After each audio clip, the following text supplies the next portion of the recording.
Roger, what have you had to overcome in your life that hasn't necessarily been by choice? Why did I have to overcome that? It wasn't by choice. I would think my spacing condition, in other words, I may not talk like, I may not be clear when I speak like somebody else. When I walk, I shuffle my feet. I don't walk heel toe. So, I guess growing up, I was adopted when I was 6 months old, and we had no background of what was going on. And I was adopted in 1943. I was born in 42. And so there was no medical records. It just said normal birth. And I remember when my mother took me to the doctors, and the doctor said, oh, he probably had a spastic condition, like maybe injury or birth, and that's why maybe he has a speech not as clear, or shuffle his feet. I know when I was little, my mother would rub my feet, you know, heel toe, and she took me to all these kind of doctors, and we even went to, when I went to drive a car, I went to Dr. Frank Meanfield. He was the top neurologist in Cincinnati, and me and Mother had the interview, and at the end of the interview, Dr. Frank Meanfield said to me and my mother, Thelma, that Roger's mind is like a light bulb and got all these wires going to it, and I don't want him to ever drive a car because it's unsafe. And my mother's name was Thelma.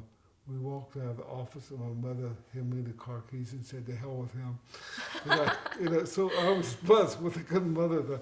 Every mom wants the child to succeed, and they know the best. So then when I was growing up as a little kid, my mother she just mainline took me to top dancing lessons, accordion lessons. I tried to do everything. I tried to play sports. I couldn't make the team, but she provided all the opportunity that there was because she loved me and wanted me to succeed. And then sometimes a little kid didn't know any difference when you're maybe somebody like 6 or 7 years old. They say, why do you walk different, or why do you talk different? That's the only feedback I get. Or maybe the other thing is in sports or our gym class, you're the last one to put your clothes on, or the last one to tie your shoes. All these other kids could tie their shoes faster than you, or they could get dressed. So I was more methodical and more, took me longer to do things than other people. They could just do it like that, and I just have to struggle. It took me a little more time. And so as my life went on, that's what I thought, spacing condition. And then as I guess over the last 8 or 9 years, as I aged, I noticed that I was tripping more. In other words, if the sidewalk was uneven, I would trip, and I would go 50 feet because momentum would carry me forward. So I wouldn't trip here and fall right there. I would go, ew, and I could kill myself. I could break a leg, I could do anything. And I did that 4 or 5 times, and it scared the jubes out of me. And the other thing that scared the jubes out of me is I would choke. They used the harmonic on me 12 times. And if your guardian angel is not there, you're dead. In other words, within 30 seconds, if somebody doesn't do the harmonic on you, you're dead. So I'm living on the edge. No, I am. I am. Somebody wants Roger to be here on earth because in both of those situations, I could have been taken. And I tried to get some help here in Cincinnati. Went to a few doctors and wasn't getting any results. And so therefore, I didn't satisfactory results because they said the same thing. I went to a neurologist here in Cincinnati, when it was, a few years ago. They said the same thing, a birth injury, spastic condition. He was in 5 rooms at the same time in 10 minutes time. You know how that is. It was so busy. And so therefore I wasn't satisfied because I could be killed. But that's not a satisfactory answer. I mean, when you're choking together in harmonic and falling. So I went to the Mayo Clinic. And the first thing, that's in Minneapolis, Minnesota. And the first thing they said to me is, you came here for a reason, and we're going to find out what's going on. So my first appointment was with a neurologist. Still, 10-minute appointment here in Cincinnati, and the guy interrupted 5 times within 10 minutes.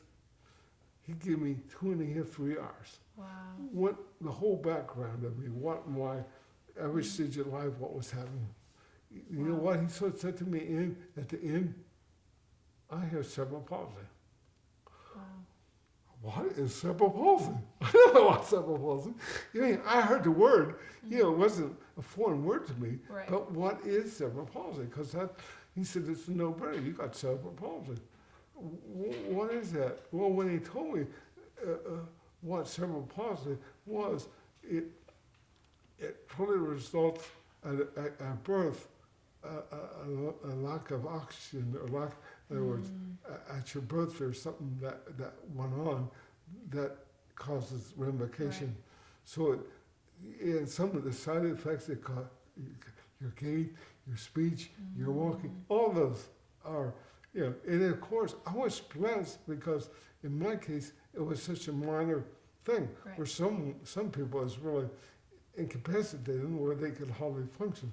So it really doesn't affect your brain or your mind, your ability to think or your feelings. It's just your mobility. Right. And so that's why if my speech is not as clear as somebody else, or you see me walk and I shuffle my feet, well, what's wrong with Roger? Did he have too many to drink last night and he's still got a hangover? Well, I promise you, I don't have a hangover, Lindsay. I got cerebral palsy. Right. So, but as a mature adult, that doesn't go away. What I'm saying,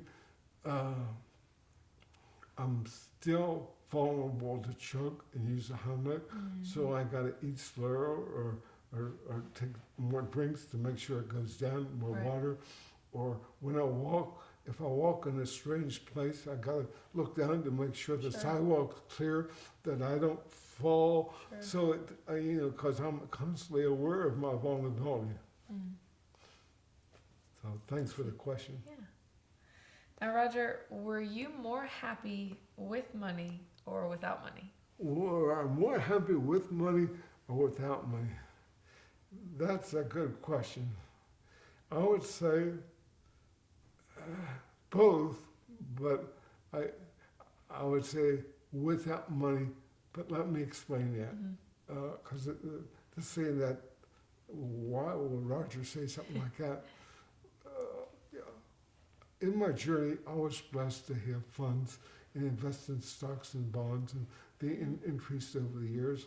And I had a tendency to care about other people and help other people. So yes, I was happy. Boy, I was happy to see my investments increase. I was happy that I had a call, a desire to share them with other people. So yeah, I was definitely happy with it. I mean, that was, I was happy that I was able to help other people by giving nonprofits funds to do that, and I was happy.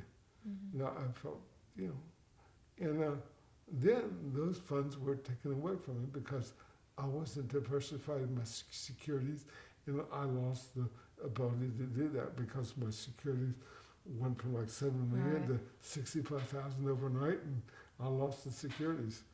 So yes, I wasn't happy.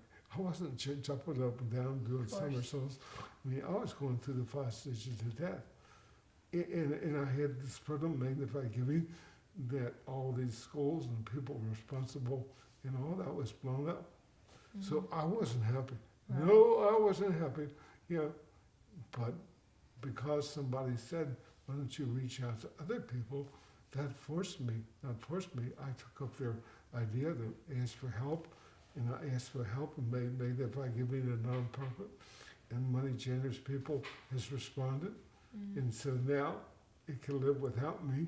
Right. And I don't have any money now, but my legacy, my dream, as far as inspiring some of the values that I have into other people's life, to have a more compassionate heart, loving heart, can live without me with no money. So yes, I think I'm more happy without money.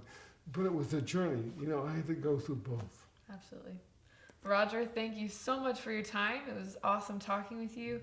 Thank you for answering our questions. Thank you, Lindsay. You're number one.